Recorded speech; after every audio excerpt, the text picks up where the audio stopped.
صحیح مسلم میں حدیث ہے، نبی علیہ السلام فجر کی نماز پڑھنے کے بعد اپنے گھر تشریف لائے اور پھر آپ کہیں نکل گئے تو آپ نے اپنی زوجہ سیدہ جویریہ کو دیکھا کہ وہ مصلی پہ بیٹھی ہوئی ہیں، تو آپ کافی دیر بعد جب واپس آئے نا تو وہ ابھی تک مصلی پہ بیٹھی نہیں تھی.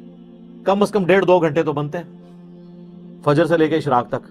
آپ جب گئے یعنی فجر کے لیے جا رہے تھے تو وہ مصلی پہ تھی، اور واپس اتنی دیر بعد آئے تو مصلی پہ ہی تھی. آپ فرمایا تم صبح کی بیٹھی ہوئی ہو مصلی پہ، اور میں نے آنے کے بعد 4 کلمات 3 دفعہ کہے ہیں، اور مجھے اس سے زیادہ ثواب مل گیا جو تم صبح سے بیٹھی ہوئی ہو. سبحان اللہ وبحمدہ عدد خلقہ ورضا نفسہ وزنۃ عرشہ ومداد کلماتہ. یعنی سبحان اللہ وبحمدہ کے ساتھ 4 کلمات، عدد خلقہ ورضا نفسہ وزنۃ عرشہ ومداد کلماتہ. اس کو 3 دفعہ میں نے پڑھا اور تم سے زیادہ ثواب مل گیا. یہ ہم نے صبح شام کے اذکار میں یہ بلو کارڈ کے اندر وظیفہ ڈالا ہوا ہے. سبحان اللہ وبحمدہ عدد خلقہ ورضا نفسہ وزنة عرشہ ومداد کلماتہ.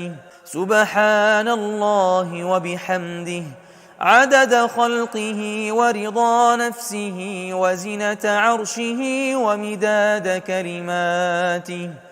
سبحان اللہ وبحمدہ عدد خلقہ ورضا نفسہ وزنة عرشہ ومداد کلماتہ. سبحان اللہ وبحمدہ عدد خلقہ ورضا نفسہ وزنة عرشہ ومداد کلماتہ.